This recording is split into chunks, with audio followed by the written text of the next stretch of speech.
On y est? Allez, on est prêt. Regardez-nous, président. La cravate de Germinal. Je vais tout de suite donner la parole à celui qui a eu l'idée, qui a fondé ce festival, M. Claude Pierre Bloch.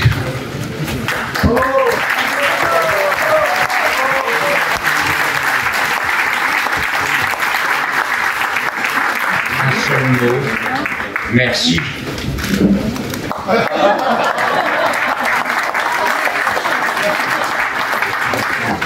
Mon cher Claude, c'est avec une réelle émotion, une affection sans limite, une fierté pour notre association et un respect qui n'est pas simplement dû à ton âge, mais tout ce que tu fais pour nous, pour l'association et pour la République, je te le dis comme je le pense, que je prends maintenant la parole en ma qualité de président de la LICRA.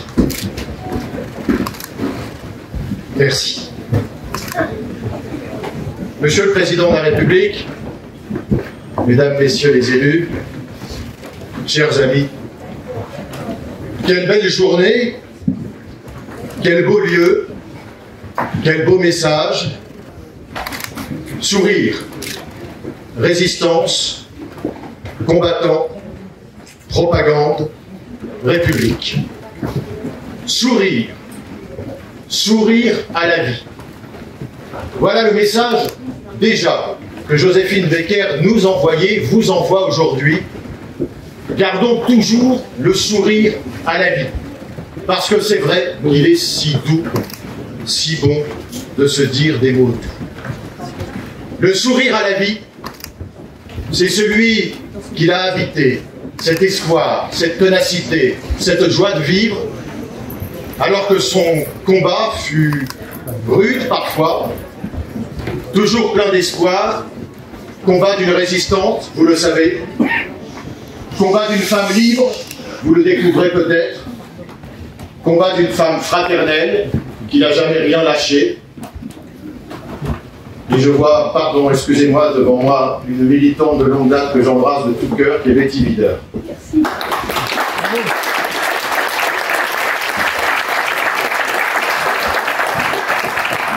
Mais savez-vous que lorsque Joséphine Baker, alors en charge de la propagande de la LICRA, a traversé les mers et les océans pour se rendre en Amérique du Nord sur les estrades, en Amérique du Sud, mais aussi dans nos villes, et moi, le Rémois, j'ai eu la joie de voir que 400 personnes s'étaient réunies à Épernay, 700 à Reims, 400 à Lens, 1500 à Toulouse le 30 janvier de cette année 1957, des centaines, des centaines, des centaines, des centaines et des centaines. Savez-vous ce que titrait le journal local?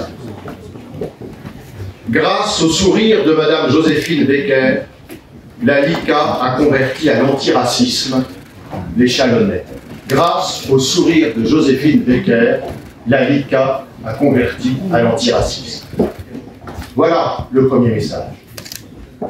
Le deuxième message, c'est évidemment dans ces temps où le repli identitaire, l'appréhension d'un fait religieux qui devient politique, le combat nécessaire pour la laïcité, ce socle républicain qui doit habiter la fraternité qui était celle que fait vivre déjà Joséphine Baker, nous sommes ici aussi parce que nous sommes des hommes et des femmes engagés, parce que nous sommes des hommes et des femmes combattants, dans notre association ou en dehors de l'association, mais nous partageons ces valeurs que Joséphine Baker a fait vivre au péril de sa vie. Et ce message, c'est pas simplement, ce lieu n'est pas simplement un lieu de mémoire, un lieu mémoriel, un lieu magnifique, un lieu de débat ou de contradictoire où l'on s'affronte sur des thématiques ou autres. Non, c'est un lieu empli de ces valeurs d'engagement et de combattants. Voilà ce que nous devons aussi retenir de cette journée. Nous devons tous, en conscience, avec le sourire, parce que nous sommes des citoyens du monde, parce que nous sommes et nous devons appartenir à cette grande fraternité que prônait et dont rêvait Joséphine Baker et qui l'a fait vivre.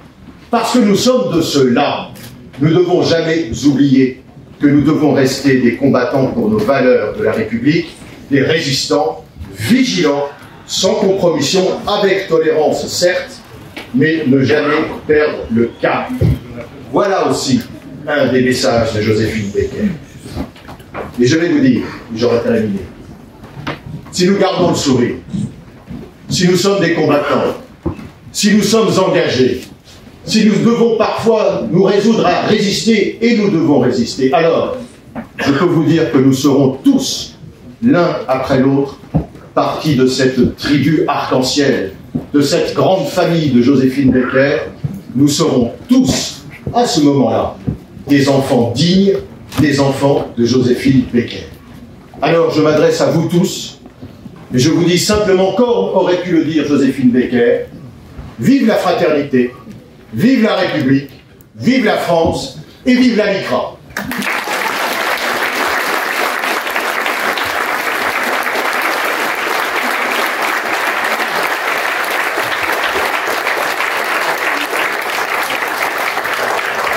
Merci d'accueillir M. Germain Alpero, président du conseil départemental de la Dordogne. Monsieur le Président de la République, cher François Hollande, Madame et Monsieur les représentants de la principauté de Monaco, cher Charlotte, cher Andrea, Monsieur le Préfet, Monsieur le Président de la LICRA, cher Mario, Monsieur le fondateur de ce festival, avec la LICRA de Bergerac, cher Claude-Pierre Bloch, qui ne m'écoute pas. Mes chers collègues élus, ils sont nombreux. Je veux citer les conseils d'hier et les conseils départementaux qui sont là, mais je veux citer aussi le maire de Castelnau-la-Chapelle, Daniel Desjans, et je veux aussi citer la doyenne des maires de France, qui s'appelle Madame Yvette Vigier, et qui est là, et qui nous rejoindra à la fin des discours. C'est ça, Madame Vigier? On a plus dit, non? C'est pas vrai.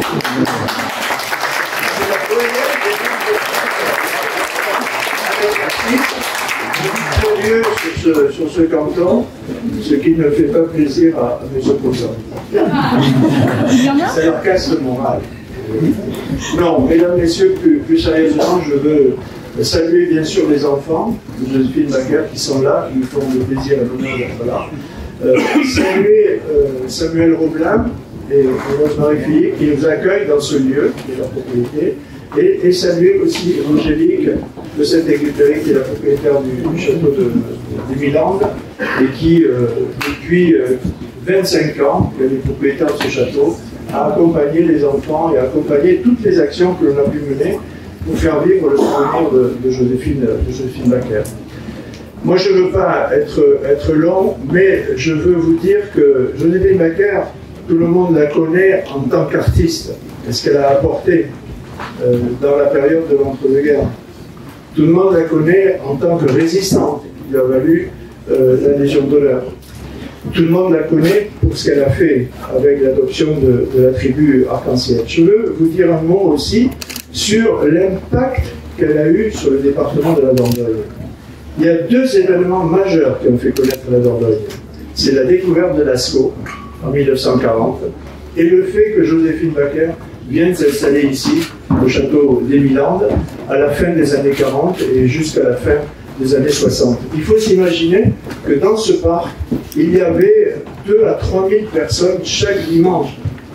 Il faut s'imaginer qu'au Milandes, il n'est quand même pas une très grande ville, c'est un hameau de la commune de Castelnau, il y a une cinquantaine d'habitants, on avait créé une station-service. Il faut s'imaginer que tous les week-ends, la gendarmerie était mobilisée au pont de Castelnau pour signaler les mineurs. Il faut s'imaginer que les gamins de Meynac, dont je faisais partie, étaient interrogés plusieurs fois par jour. On leur disait comment on va au Milandes. C'était compliqué, j'espère que ça s'améliorera bientôt.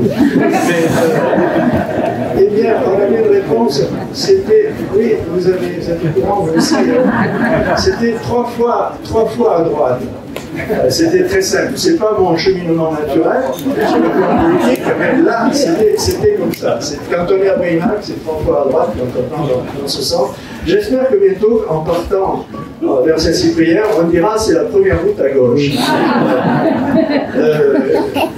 Donc je veux souligner cet impact qu'elle a eu sur notre département, parce que manifestement, elle a fait partie, avec la découverte de Lascaux, ensuite avec la création du Festival des Jeux du Théâtre En 1952, deuxième festival après Avignon.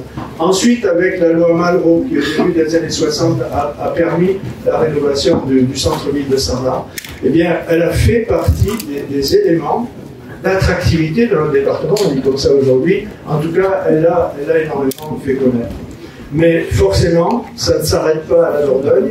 Et si elle est devenue une personnale nationale, reconnue par la nation, avec son entrée au Panthéon, elle est surtout un personnage international, puisque ça a été signalé plusieurs fois. Elle était à Washington en 1963, le jour de la Longue Marche. Elle a parlé avant Martin Luther King, qui, vous le savez, avait eu un rêve.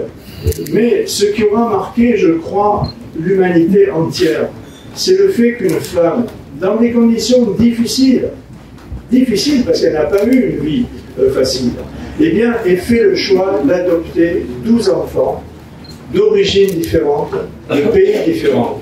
Un des enfants me disait hier soir, avec mon père, avec Joe Bouillon, le contrat c'était 6. Il s'était mis d'accord pour qu'il y ait 6 adoptions. Bon, elle a un tout petit peu débordé. Mais par ce geste-là, qu'est-ce qu'elle a voulu dire? Elle a voulu dire que sur la Terre, nous n'étions qu'un, et que nous avions la possibilité, si on le voulait, de vivre en toute harmonie. Ici, en Dordogne, on est une terre de préhistoire. On dit que la présence humaine remonte à 400 000 ans. Eh bien, plus on se plonge dans cette science qu'est la préhistoire, plus apparaît aux grands yeux qu'il n'y a pas des races, il n'y a pas plusieurs races sur la planète. Il y a une seule espèce. Et cette espèce, elle s'appelle l'espèce humaine. Que l'on retrouve, que l'on revienne à Lucie, 2 600 000 000 d'années, on retrouve Littlefoot, qui est dans Saga Mounopia, en Afrique du Sud, avec 3,2 millions d'années. Il n'y a qu'une espèce sur la planète, elle s'appelle l'espèce humaine. Et sur cette terre du Périgord, il n'y a pas de place pour le racisme, il n'y a pas de place pour la xénophobie, il n'y a pas de place pour l'homophobie, il n'y a pas de place pour les discriminations. Parce que nous savons tous que nous sommes les mêmes et que le peuple humain ne forme qu'une entité. Je crois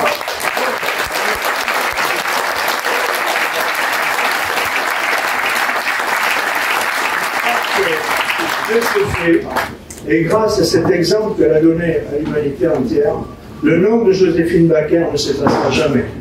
En tout cas, ce qui ne s'effacera pas, c'est les valeurs qu'elle a portées. Et ces valeurs, ce sont les valeurs de la solidarité, les valeurs de la liberté, mais surtout les valeurs de la fraternité universelle.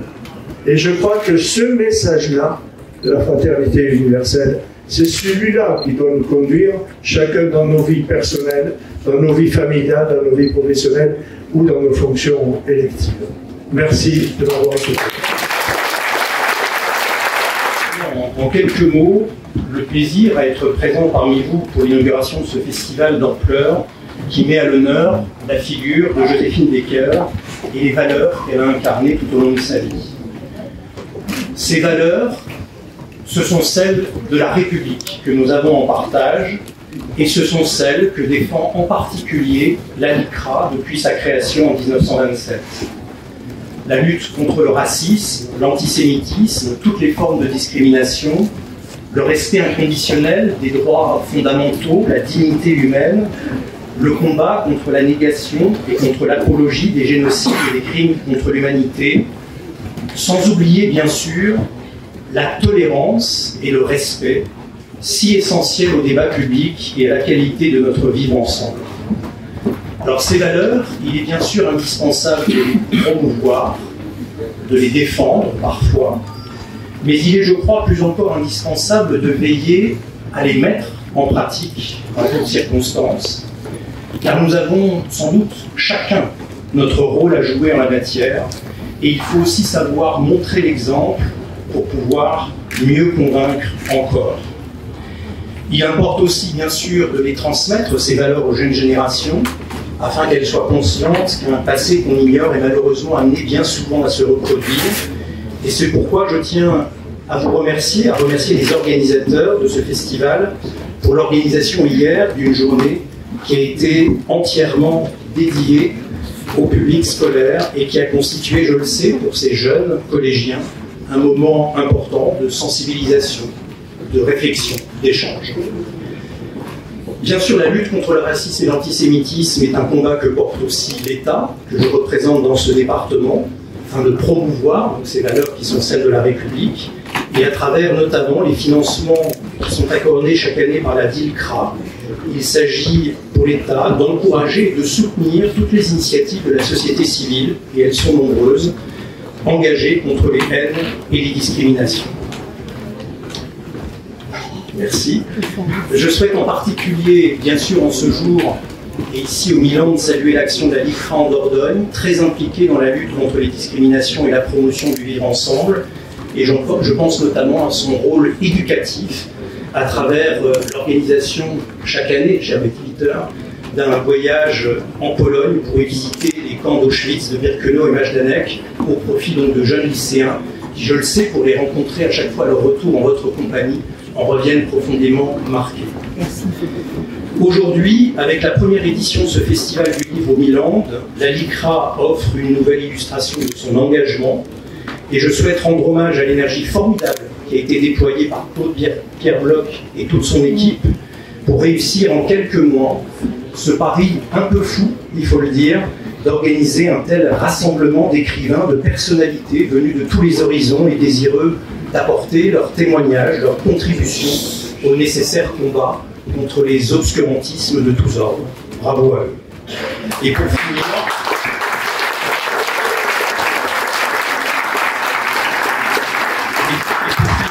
j'adresse mes remerciements à tous les auteurs ici présents qui ont accepté de participer à ce festival, car c'est aussi, j'en suis convaincu, par la force de leurs témoignages, la force de leurs écrits, que les messages de respect et de tolérance pourront toucher le plus grand nombre. Et c'est d'ailleurs le souhait que je me permets de formuler en guise de conclusion. Puissent ces 2 jours de festival être l'occasion de belles rencontres entre le public et les auteurs, et puissent les combats de Joséphine Baker nous inspirer chaque jour dans les efforts que nous avons toutes et tous à faire pour préserver la qualité de notre vivre ensemble. Je vous remercie. Merci d'accueillir M. François Hollande, notre ancien président de la République.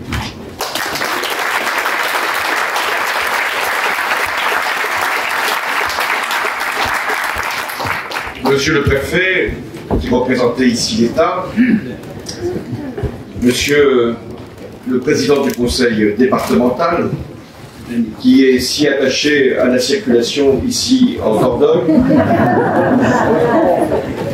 Je salue les parlementaires, les élus qui sont ici rassemblés, et vous toutes et tous, chers Périgourdins.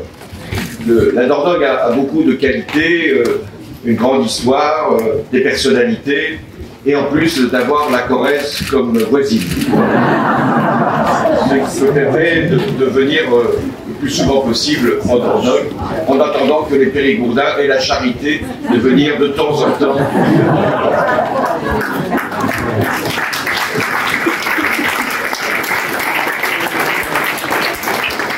Il y a à peine quelques mois, Joséphine Baker entrait au Panthéon. Et aujourd'hui, exceptionnellement, elle a fait une sortie. Elle est ici présente, son esprit flotte parmi nous. Et elle nous donne des raisons à la fois de nous battre, et c'est ce qu'a rappelé le président de la LICRA, et d'espérer.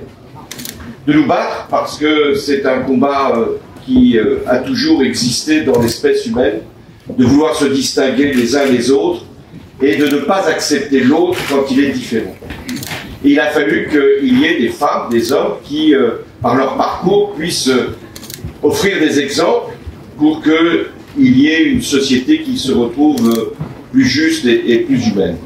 La LICRA fait partie de ces grandes organisations dont ici la famille Pierre Bloch est une des représentantes, la famille Stasi aussi. Donc ce sont des familles célèbres, mais qui nous ont permis là aussi de nous regrouper et de combattre le racisme et l'antisémitisme. La famille Baker, elle est ici présente, elle nous renvoie beaucoup d'émotions. D'abord le nom de l'arc-en-ciel, que Joséphine Baker ait pensé à cette formule-là dans les années 50, qui a été plusieurs fois réutilisée, notamment après une victoire à la Coupe du Monde de 1998, et on espérait que cette équipe arc-en-ciel puisse être un exemple également pour l'intégration, l'insertion. Eh bien, Joséphine Baker, elle avait déjà tout compris, et elle avait fait ce choix d'accueillir des enfants qui venaient du bout du monde et qui n'étaient pas les plus favorisés, puisqu'ils étaient donc adoptés. Et c'est avec beaucoup d'émotion que nous les avons retrouvés ici, en votre présence, et ça nous a fait grand plaisir que la principauté de Monaco puisse être également là. Car Joséphine Baker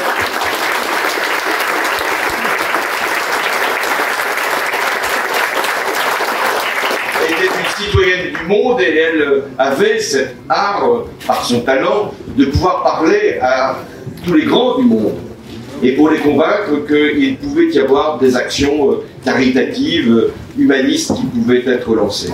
Donc votre famille ici rassemblée nous donne confiance dans le combat que Joséphine Baker a voulu porter. Ici, nous sommes dans un lieu merveilleux. Je félicite tous ceux qui ont pu contribuer à sa réhabilitation, car le château de Milande avait été un moment en souffrance, et il revit, et autour du château, il y a maintenant ce festival. Je veux saluer les organisateurs de ce festival, parce qu'il y a beaucoup de festivals en France. C'est ce qui explique d'ailleurs que Julie Gaillet ne soit pas là, parce qu'elle était aussi dans un festival à Rochefort, et Rochefort a un défaut, c'est que ce n'est pas près du Périgord. Donc il y a beaucoup de festivals. Il faut que chaque festival ait un sens. C'est pas simplement de rassembler des écrivains, c'est pas simplement pour faire en sorte d'avoir à un moment les feux de l'actualité. Non, c'est de faire qu'il y ait un message qui soit porté par les auteurs, par les visiteurs, pour que justement la lutte contre les discriminations puisse être une valeur partagée. Un festival qui fasse venir les scolaires, car la question, elle est d'abord dans l'école de la République. Si on doute de l'école de la République, alors tout est à craindre pour l'avenir. Et donc je veux féliciter ce festival qui va maintenant s'installer durablement dans un lieu magnifique et qui va chaque année permettre que la LICRA et d'autres puissent non pas faire œuvre de pédagogie, mais puissent montrer que notre société, notamment les auteurs, s'inscrivent dans cette perspective de lutter contre les inégalités et les discriminations. Il y a beaucoup à faire. Au moment où je parle, il y a une guerre en Ukraine qui est en train d'ailleurs de dégénérer, comme quoi ceux qui à un moment décident de la guerre ont forcément un retour qui peut les déstabiliser, les menacer et peut-être les faire disparaître. Donc nous sommes dans un moment où il y a une tension très forte et où la volonté de se ranger forcément dans un camp, celui des démocraties, ne doit pas nous écarter d'autres combats. La démocratie, ce n'est pas simplement parce qu'elle est mise en cause par des régimes autoritaires, c'est un mode de vie, la démocratie. Et si on s'écarte de la démocratie, soit par l'action violente, soit par le doute sur le vote, alors c'est l'ensemble de nos institutions qui s'effondrent, et notamment les valeurs de la République. Donc l'engagement, c'est le fondement même de la démocratie. Nous ne pouvons pas être simplement des citoyens, spectateurs de ce qui se passe dans le monde, angoissés par ce qui s'y produit, inquiets par les forces populistes qui sont au travail. Nous devons nous engager les uns les autres, quelle que soit notre situation sociale ou notre place dans la République. C'est la raison pour laquelle je tenais à être présent ici, à pouvoir une nouvelle fois démontrer que la Dordogne est une terre républicaine, ce dont je n'ai jamais douté, une terre de résistance et une terre aussi d'innovation.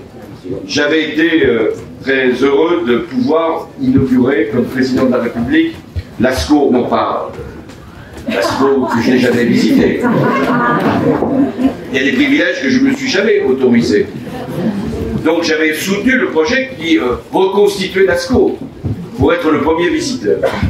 Et donc j'ai été très heureux de pouvoir savoir d'où venait l'humanité, et je suis très heureux de voir que les successeurs, vous, les générations qui ont été établies ici depuis longtemps ou depuis peu, avait toujours cet esprit de faire vivre les plus beaux décors et les plus beaux esprits de l'humanité.